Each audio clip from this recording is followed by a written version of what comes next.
আজকে আমি আপনাদের সামনে হাজির হয়েছি সর্বোচ্চ আয়কারী 10 বাংলাদেশি চলচ্চিত্র নিয়ে।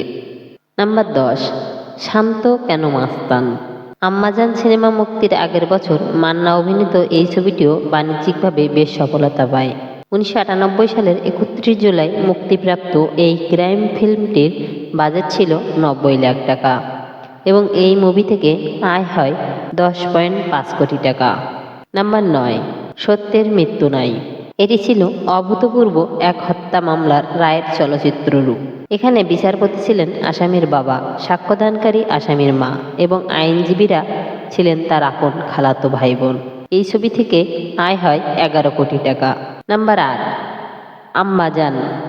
প্রথিতযশা নির্মাতা কাজী হায়াতের এই নির্দেশনাটি ছিল বিংশ শতকের শেষ লগ্নের অনবদ্য এক শৈলী।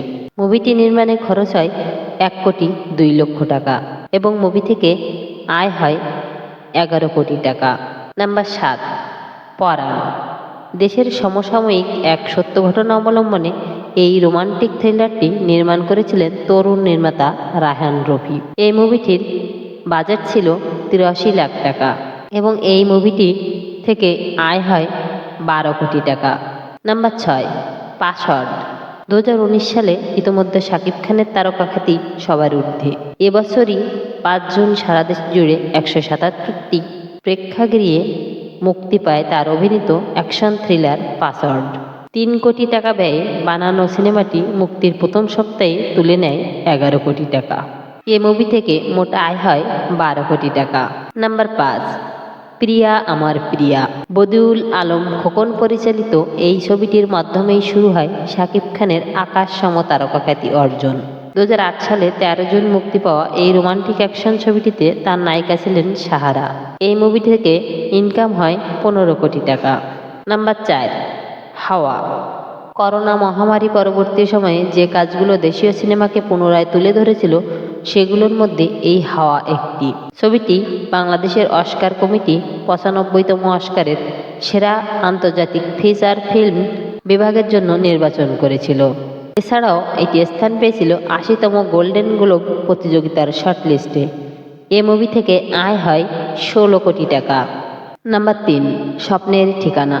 এম এ খালেক পরিচালিত এই চলচ্চিত্রটি এখনও অনুপ্রাণিত করে কিংবদন্তির নায়ক সালমান শাহর বাকি মুভিগুলো দেখতে। এই মুভি থেকে আয় হয় 19 কোটি টাকা। নাম্বার 2, বেদের মেয়ে জ্যোৎস্না।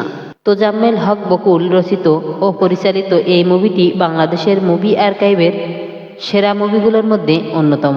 এর গল্প নেওয়া হয়েছিল একই নামের অনেক পুরানো গ্রাম বাংলার এক নাটক থেকে। 20 লাখ টাকা বাজেটের এই ছবি মুক্তি পেয়েছিল 1989 সালের 9 জুন। এই মুভি থেকে মোট আয় হয় 20 কোটি টাকা। নাম্বার 1, প্রিয়তমা।